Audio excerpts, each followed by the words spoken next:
Hello, my dear students. Welcome to your online class again. So today in this video, we'll be dealing with the eighth chapter of your chemistry textbook, that is water. So there are some of the important topics that I have written in the board, and we'll be discussing about these topics related to the chapter of water. So now coming to this topic, water, we know that the water is very important for all the living beings on the earth.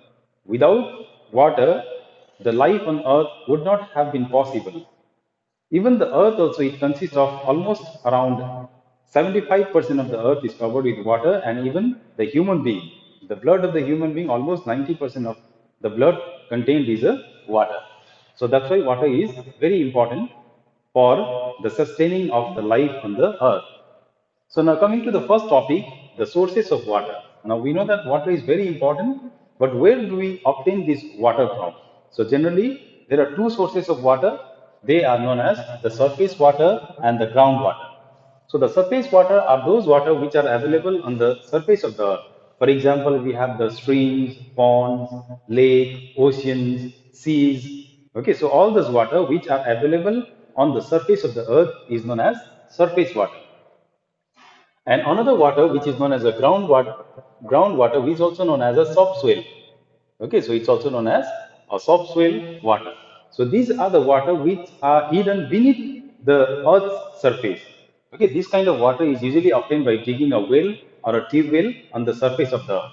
So the water that is underground, inside the ground, is known as a groundwater. So these are the two sources of water. One is the surface and another one is the ground. So now this surface water again, okay, so there are a lot of surface water. We see that the oceans and the seas, it contains a lot of water, but these water are not fit for drinking. So because it contains a high amount of salt dissolved in it. Such water is said to be a saline water. The saline waters are the one that contains a greater amount of salt in them, and they are not fit for drinking. And the water which are fit for drinking is known as a potable water. Okay. So now coming to the next topic, the distribution of water. So the water is only the substance, few of the substances that is available on the earth's surface in all the three states. Okay, it occurs naturally in all the three states, that is the solid, liquid, and the gas. So in the form of the solid, the water is available in the glaciers and in the Antarctic regions. Okay, where the water, it takes the solid form, and that solid form is known as the ice. So the water is available in the solid state. The water is also available in the liquid state. We see in the rivers and in the oceans and in the seas. The water is in the liquid state. And finally, we have the gaseous state of water as well. And this also occurs naturally, like in the fog, cloud. Okay, and in many places there are hot springs from where the water evaporates on its own. So the water naturally occurs in all the three states, that is the solid, liquid, and gas. And we know that the interconversion of state, that means from solid to liquid, from liquid to gas, or from gas to liquid, or liquid to solid, is very easy in case of water. So the process in which the solid changes into liquid is known as melting. Liquid changes to gas is known as vaporization. The gas is changing back to the liquid is known as condensation. And finally, we have the liquid changing into the solid is known as solidification. And there is also the direct process in which the solid directly goes into the gaseous state without passing through the liquid state. That is known as the sublimation. For example, the naphthalene ball, it directly from the solid, it goes into the gaseous state. Now there is also the reverse process by which the gas directly changes into the solid, and that is known as deposition, or it's also known as desublimation. So the desublimation is the process in which the gas, they are directly converted into the solid without passing to the liquid state. For example, the dry ice, like the carbon dioxide, if compressed to a high pressure, so without passing to the liquid state, it will change into the solid state, and that is known as a dry ice. So the third one, coming to the physical properties of water. So we all have seen a water. So we know few of the physical properties of water already. The pure water, it is colorless and tasteless. Okay, other property is the water is also a great, acts as a great solute, not solute, sorry, solvent. Okay, it can dissolve so many substances in it. So that's why the water is known as a universal solvent. So water is known as a universal solvent because the water is capable of dissolving many of the solids and as well as liquids and as well as many of the gases in it. So that's why the water is known as a universal solvent. Universal solvent means it can almost dissolve everything in it. So another topic here is I have divided it as solute, solvent, and a solution. Now, what is a solute, solvent, and a solution is, for example, if in a glass, if I take a water, okay, so I take a water, and in this water I add a salt, okay, and then after putting a salt, what happens? I dissolve it, I stir it with the help of the spoon, I stir, and then I get here a salt water, okay, salt plus the water. So here the substance which can dissolve something in it is known as a solvent. So here the water is acting as a solvent and the particles or the substance that gets dissolved is known as the solute. And finally when the solvent it dissolves the solute, the thing that is obtained is known as a solution. Okay, so what is solution? Solution is the homogeneous mixture of solute and a solvent. So this coming to the next topic that is the true solution. The solution can also be classified as a true solution, suspension or colloids.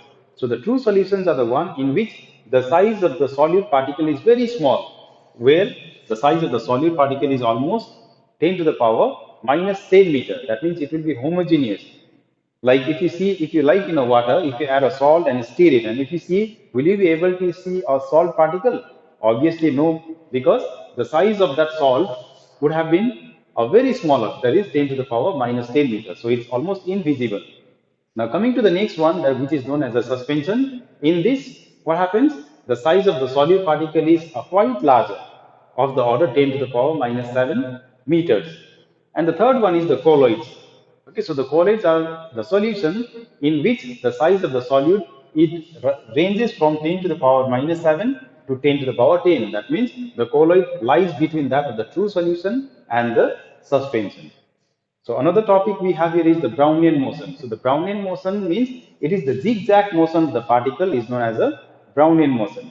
Like when the sun ray enters into your room and then when you strike on your bed, what happens? You'll see the dust particle moving randomly here and there.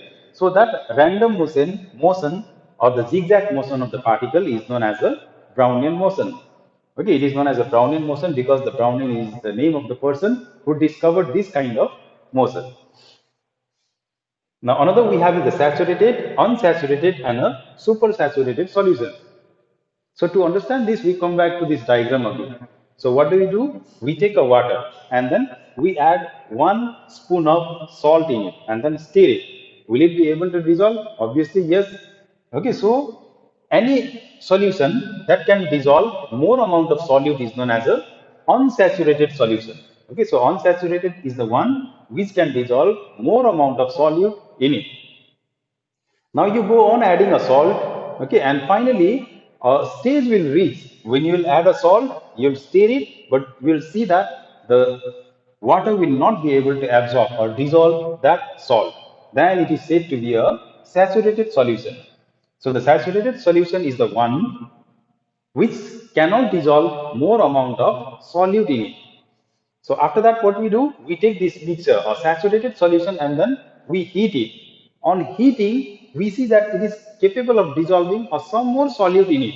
But when this solution is cooled down, this solute particle is not given off. Then it is known as a supersaturated solution. So supersaturated solution is obtained by heating a saturated solution and then adding a little bit of solute in it. So that is known as a supersaturated solution. Now, another we have is the water of crystallization.